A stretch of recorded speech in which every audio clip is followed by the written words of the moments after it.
ABP माझा, उघडा डोळे बघा नीट. मराठा आरक्षणासंदर्भातली मोठी बातमी. दिल्लीमध्ये महत्त्वाची बैठक झाली आणि आता अभिषेक मनु सिंघवी बोलतायत. So on all these we had a very detailed discussion and we now will try and implement our procedural and substantive strategy in the coming days within this week prior to next week. मैं बहुत संक्षेप में हिंदी में आपको बता दूं. आप देख रहे हैं कि हमारे सब मित्र महाराष्ट्र से आए हैं यहाँ पर. महाराष्ट्र सरकार इसको अत्यंत महत्वपूर्ण मानती है.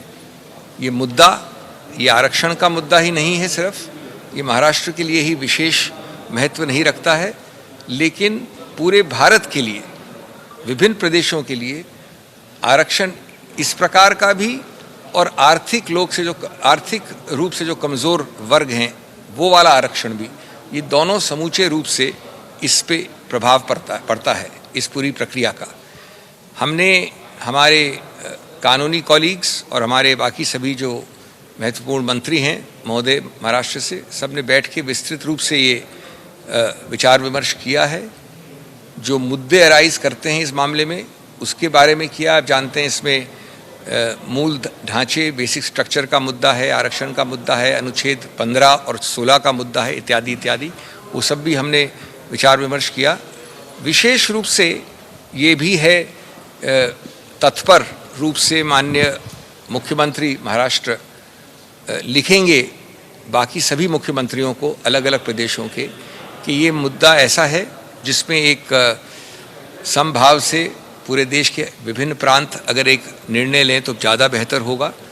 और वो पत्र सिर्फ मुख्यमंत्री महोदय के स्तर पे नहीं, लेकिन ब्यूरोक्रेसी कार्यपालिका के स्तर पे भी जाएगा. और अंतिम बिंदु ये है कि जो कई और मुद्दे उच्चतम न्यायालय में लंबित हैं इस विषय में, एक मुद्दा कल भी आ रहा है जिसमें और लोगों ने और याचकों ने और प्रार्थकर्ताओं ने ये कहा है कि उनके मुद्दे भी इससे जोड़े जाएं. वो मुद्दे विभिन्न प्रदेशों से हैं और उसका क्या प्रभाव पड़ता है उसको हम कल देखेंगे. इन सबको लेकर फिर जो भी हमारा निर्णय हुआ है 25 तारीख के विषय में उसको कार्यान्वित किया जाएगा. धन्यवाद. बाकी राज्यों को देखा जा रहा है जी. केंद्र सरकार की भी इसमें कोई मदद ली जाएगी? और देखिए, केंद्र सरकार की मदद की ही सिर्फ बात नहीं है, सीधे रूप से केंद्र सरकार इसमें शामिल है. माननीय उच्चतम न्यायालय ने पिछले 2-2.5 हफ्ते पहले ही अटॉर्नी जनरल साहब को स्पष्ट रूप से एक नोटिस दिया है.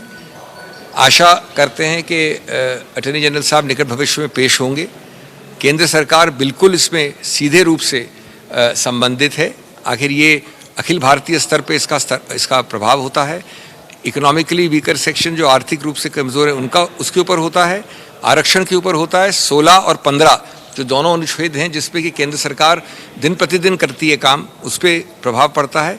इसीलिए उच्चतम न्यायालय ने ये नोटिस दिया है एजी को, अटॉर्नी जनरल को. मुख्यमंत्री जो सभी राज्यों के सीएम से बिल्कुल बिल्कुल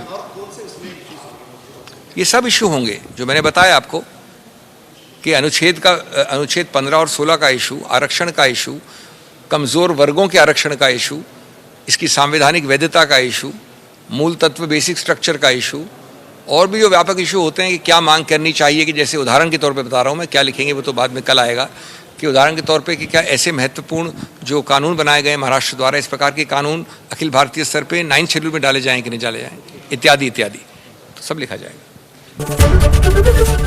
एबीपी माझा, उघडा डोळे बघा नीट.